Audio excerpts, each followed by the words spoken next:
Massdrop tricked you into buying the DT177x Go early. There is something insidious about Massdrop. I cannot quite put my finger on it, but the more I look at their products and marketing, the more I feel Massdrop is not the company we all hoped it was. Whether it is their amplifiers with questionable measurements, or DACs with spurious claims, or headphones with secret drivers that nobody can know about, Massdrop does itself no favors. I got a notification from Massdrop yesterday.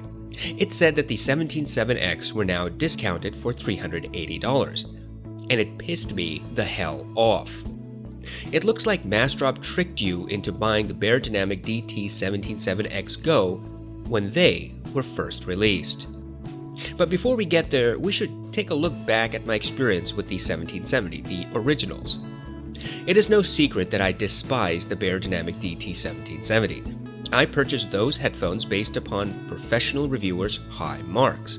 The 1770 is just like the 1990 but closed back, they said. The 1770 has amazing detail and soundstage, they claimed. The 1770 is comfortable, they argued. It is for mixing and mastering and critical listening, they said with a straight face. And my favorite pet peeve comment? The 1770 is amazing for its price at $600. I put those headphones through significant tests. It beat a few headphones without problems, and I mean very few, like it beat the Philips SHB 9500. But it underperformed when compared to the Senti Ava, a similarly priced headphone by the way, the audeze EL8 Titanium, the Denon D5200, and Monoprice M1060C. And to rub salt into the wound, the 1770 had an unbearable harshness in the treble frequency, and it had a weird resonance that distorted the music, especially at high volume, and it was damn uncomfortable. I sold those headphones as soon as my review was complete. I weep for the poor soul who bought it from me. My findings were consistent with what other real users, not shills and paid prostitutes who pretend to be reviewers, said. We know for a fact that the 1770 are abysmally designed headphones. We know because Beyerdynamic put in the manufacturing effort to retune the drivers and sell the so-called improved headphones on Massdrop as the 177x Go. But Massdrop and Beyerdynamic faced a problem. How do they convince people to buy the Go when the 1770 was so poorly received? How do they get people to adopt the headphones early? Sure, they sent out review units to, reviewers. Those sorry excuses for reviewers then dutifully gave the Go 2 thumbs up and glowing remarks.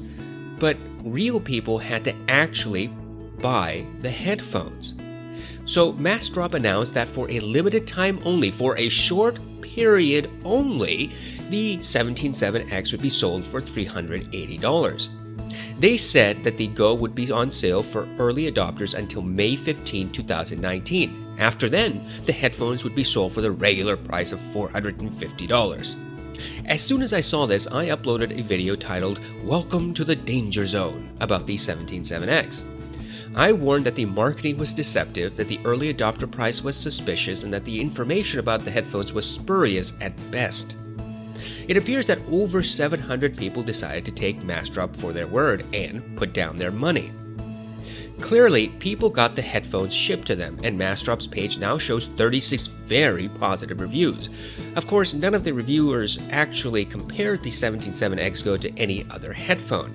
It is quite easy to think that a pair of headphones sounds amazing until you put it up against a competition. Nevertheless, Massdrop has returned with their $380 price tag. That's right, initially Massdrop wanted to convince you that you must buy the Go before May 15th to lock in your $380. You would save $70. This, of course, was when there were no reviews about the product.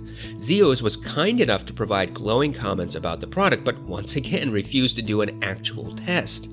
People did in fact buy the Go early for the cheaper price. Massdrop said unambiguously that you would not get the $380 price again. Once May 15th came and went, you'd all pay $70 more. And here we are, 4 months later, and the $380 price tag is back. You might ask, what's the big deal? Why should this be worrying? It's the holiday season and companies put items on sale. Look, it's not about items going on sale for the holidays, it's about the trick behind convincing people to buy a product that was not allowed to be reviewed. Massdrop put an embargo on reviewers. They did not want anyone talking about the 177X until it was announced. Zeos confirmed this, and surprisingly, not a single professional reviewer compared the 177X to the 1770 or any other headphone.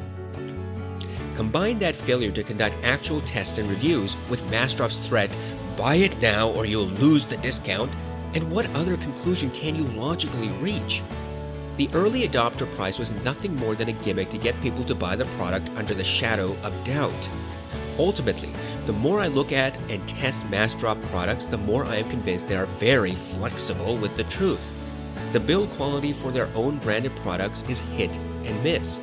Their vague and often deceptive marketing is disgusting. Their secretive nature is appalling. And most egregious, they thuggishly threaten that you should buy a new product that no one has reviewed properly. And here we are again. Massdrop cannot help itself. Look, if you feel that the 177X are good headphones, that's completely fine. If you hate them, that's fine too. But the issue really is not whether the headphones meet your personal approval. It's about how you were convinced to buy them. When companies use shady tactics to get our money, we have been played. When we are threatened that the price is going to increase and not come back down, we are being shoved. When that company won't allow thorough reviews of the product, we aren't being told the truth.